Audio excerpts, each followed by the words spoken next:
चाचा भतीजे की जोड़ी वसूली के लिए निकल पड़ती थी। बेहतरीन कानून व्यवस्था की स्थिति पैदा करके जो माहौल प्रदेश के अंदर बनाया, आज उसका परिणाम भी हमारे पास है। भाई भतीजावाद होता था, लोगों के साथ भेदभाव होता था, नियुक्ति के नाम पर पैसे वसूले जाते थे।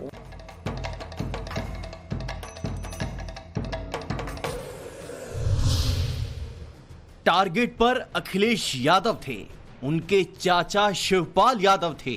जिक्र समाजवादी पार्टी सरकार में होने वाली घूसखोरी का था, नौजवानों को मिलने वाले रोजगार में हिला हवाली का था। 24 के चुनावी नतीजों के बाद यह पहला मौका था जब मुख्यमंत्री योगी आदित्यनाथ फुल फॉर्म में नजर आए। लेकिन 2017 के पहले क्या होता था? ये जो भर्ती आधे लेखपालों के पद खाली पड़े हुए क्यों पड़े हुए थे? क्योंकि भर्ती नहीं होती थी। भर्ती की प्रक्रिया में तमाम होल थे।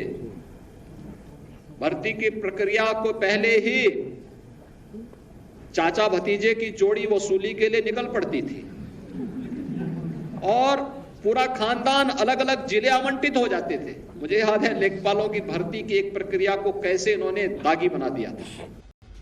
जो कहते हैं कि लोकसभा चुनाव के नतीजों के बाद योगी का तरीका बदल जाएगा, अंदाज और तेवर बदल जाएगा, उन्हें योगी आदित्यनाथ ने शब्दशः जवाब दिया है। जवाब नियुक्ति पत्र बांट कर भी दिया है।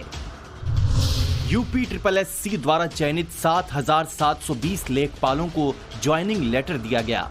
4,700 नए लेखपालों की भर्तियां जल्द कराई जाएंगी। इसके बाद यूपी में लेखपालों की संख्या 30,837 हो जाएगी। 27 की चुनावी तैयारियों को धार देने के लिए मुख्यमंत्री योगी मिशन रोजगार पर जुट गए हैं। इसके लिए उन्होंने पहले तो एग्जाम को धांधली से बचाने पर जोर दिया है और उनका दूसरा फोकस नौकरियों को घूसखोरी से बचाने का है। योगी साफ साफ शब्दों में चेतावनी जारी कर रहे हैं तो चाचा भतीजे की जोड़ी को मैसेज भी दे रहे हैं। योगी का क्लियर कट संदेश है, समाजवादी पार्टी की सरकार वाला सिस्टम नहीं चलेगा। अभियाचन से लेकर के नियुक्ति पत्र वितरण की इस पूरी प्रक्रिया में चयन की प्रक्रिया हो या उनको नियुक्ति पत्र देकर के जिला आवंटित करने तक किसी को सिफारिश कराने की आवश्यकता नहीं पड़ी, किसी को यह कहने की आवश्यकता नहीं पड़ी साहब हमारी तैनाती हो जाए। योगी अब तक चुनावी रैलियों में अखिलेश यादव और उनके कार्यकाल पर हमला करते आए थे, मगर किसी सरकारी कार्यक्रम में सवाल नहीं उठाए।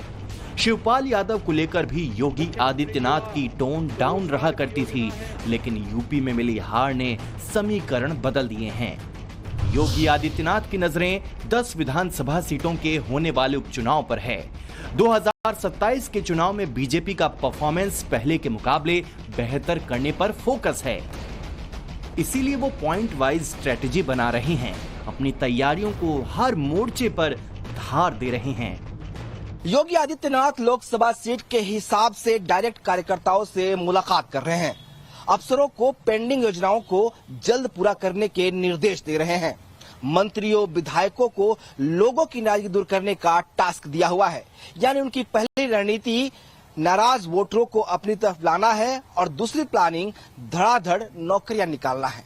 माना जा रहा है कि योगी युवाओं को साधने में पूरी तरह से जुट गए हैं। यूपी की कुल आबादी 25 करोड़ है, जिसमें करीब 56% युवा हैं, यानी 14 करोड़ युवा आबादी।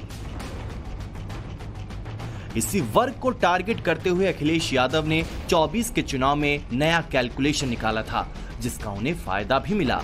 योगी आदित्यनाथ नौकरियां देकर उससे एक कदम आगे बढ़ रहे हैं। योगी सरकार में 1,55,000 पुलिस कर्मियों को नौकरी दी जा चुकी है। 1,54,000 शिक्षकों की भर्ती योगी के सीएम रहते हुई हैं। आंकड़ों में देखा जाए तो 6.5 लाख नौकरियां योगी सरकार ने बांटी है, मगर इस संख्या को योगी आदित्यनाथ बहुत छोटा मानते हैं। उन्होंने गोल सेट किया है कि 1 करोड़ युवाओं को रोजगार देना है।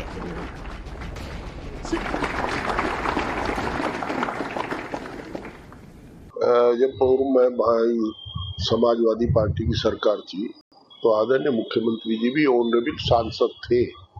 इन्होंने क्यों नहीं पार्लियामेंट में बात उठाई, उसी समय उठाते इस बात को। तो ये राजनीतिक बयान है और हर आदमी जानता है कि अखिलेश यादव जी की सरकार बहुत साफ सुथरी सरकार थी, लोग याद करते हैं। चुनाव में नतीजा सामने है। भाई मुजफ्फरनगर में दंगे हुए थे, मुजफ्फरनगर समाजवादी पार्टी का परचम पे लहराया और मुद्दा था अयोध्या का, वहां लहराया। आज 37 सीट जीत करके गए हो, जनता ने आदरणीय अखिलेश जी के मुख्यमंत्री काल को याद किया है। जबकि पहले की सरकार में एक विशेष वर्ग के लोगों की भर्तियां होती थी, वसूली होती थी, पैसे पहले तय होते थे, नौकरी बाद में निकलती थी। यानी पैसे के हिसाब से नौकरी निकलती थी और नौकरी के हिसाब से नियुक्तियां होती थी।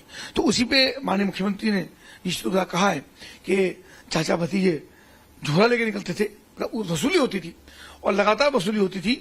और उसके कारण से जो उचित लोग हैं, उचित नौजवान हैं, महिलाएं हैं, बेटियां हैं, नौजवान हैं, उनको नौकरी से वंचित रहना पड़ता था। तो सवाल यही है कि क्या यूपी में 27 का चुनाव रोजगार वर्सेस पेपर लीक के एजेंडे पर लड़ा जाएगा?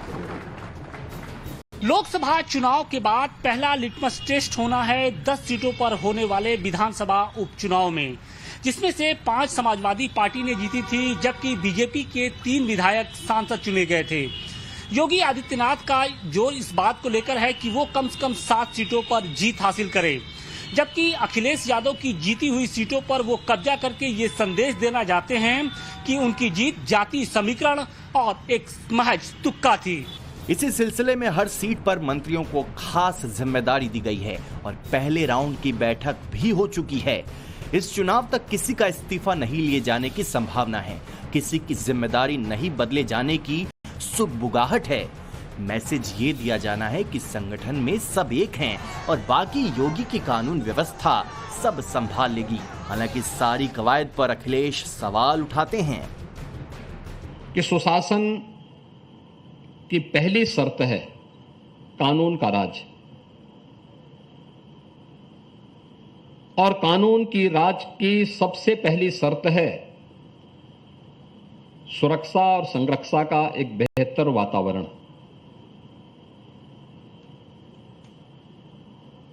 और यह सुरक्षा का वह वातावरण राज्य का दायित्व है और राज्य के इस दायित्व को बखूबी निर्वहन करती है हमारी पुलिस। बेरोजगारी अभी भी वैसी दिखाई दे रही है, उसी पैमाने पर नौजवान बेरोजगार घूम रहा है, नौकरी की तलाश है। ये सरकार के लोग झूठ से चलाना चाहते हैं और जो जमीनी हकीकत है उससे सरकार के लोग दूर हैं।